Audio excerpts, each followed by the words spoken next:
Mga kapuso, sumalang sa ating hot seat ang Team Barda bago ang premiere ng TV adaptation ng iconic 90s film na Maging Sino Ka Man. At may inamin sila sa pagbibigay buhay sa equally iconic roles ni na Binoy at ng megastar.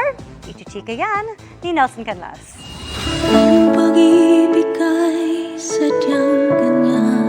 Bago ang world premiere ng inaabangang TV remake ng hit 1991 film na Maging Sino Ka Man sa Lunes, sumabak sa hot seat ng GMA Integrated News Interviews sina Barbie Forteza at David Licauco. Dito ikinwento nila ang kanilang excitement sa kanilang pagbabalik tambalan na puno ng seryosohang action scenes. Ang pagtalon sa ibabaw ng trailer truck, iba't ibang stunts,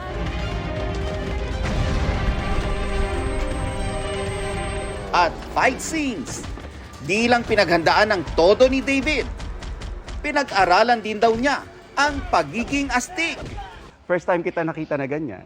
Oo nga, actually maraming ang nagsasabi sa akin na hindi daw nila ninakala na kaya ko daw yung ganong role. So, nakakatawa naman. Kailan mo inaano yung switch? Parang, wait, carding ako ngayon. Ngayon ba ano ka? Ngayon. Ano ka today? Si Del, de joke lang. David lang, David. Napaka lumanay no. Siguro I think may mental switch lang din talaga sa pagiging aktor na okay, carding ako ngayon. Siguro nasa environment na rin, nasa damit na sinusuot ko. And I think familiarity with the character. Pagkat mahal kita. Bukod sa first time na gumanap ni Barbie sa isang dual role at magpapanggap na isang lalaki, na-challenge din daw siya sa maaksyong eksena. Wala kang ka-double doon. Secret! Actually, 50-50. halo. Yes, halo. Halo 50-50. siya. Pero yun yung first meeting namin talaga sa show. Yung eksenang yun. So doon talaga, yun ang icebreaker. Oo, talagang dun agad. Oo. Paano? I mean, how was that for you? Well, medyo mahirap talaga kasi dapat yung adrenaline mo, dapat mataas agad eh. Di ba, kumbaga parang sobrang laking talon niya from Maria Clara at Ibarra na very pa-sweet lang, di ba? Mga kilig-kilig lang. Yun talagang in the middle of, motor chase talaga siya eh. Tapos biglang nagkita kami, yung ganon. Taas ang kamay ko sa'yo! Nagkakagusto na nga ako sa'yo eh! Mahal na kita palagay ko eh!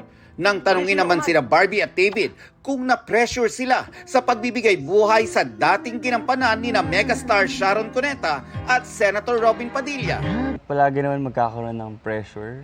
But syempre as an actor, I think we just treat it as a challenge. And also, kapag inisip mo kasi yung pressure, baka mas hindi ka makapag-perform ng maayos. Ako naman, para sa akin, may pressure, yes, oo naman. Pero hindi naman kasi namin talaga pinangarap din na somehow ma-meet yung kung ano yung original.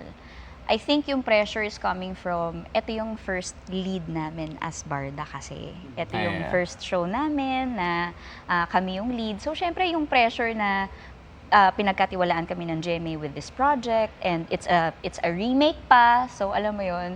Speaking of pressure, isabak nga natin si Barbie sa isang challenge. Pangmalakasang videoke version niya ng theme song ng seryeng ating aabangan. Di naman challenge to.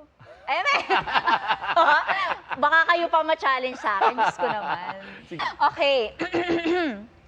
Na nakatingin din ba sa kanya? Sana. Yes, okay. Sabi ng handler ko, yes daw. Okay. Game. Tingnan natin kung magaling pa rin ako after, Mahal kita, pagkat mahal kita, iniisip nila ay hindi mahalaga. Mahal kita, maging sino ka man. Oh, ikaw naman. Oh, kumakanta din siya.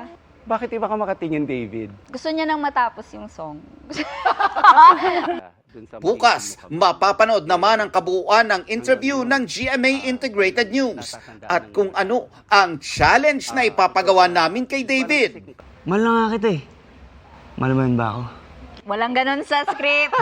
Walang confirmation. Nelson Canlas updated sa Showbiz Happening. Para sa mas mahabang chikahan, visit and subscribe to GMA Integrated News on YouTube. At para sa mga kapuso natin abroad, samahan nyo kami sa GMA Pinoy TV at www.gmanews.tv.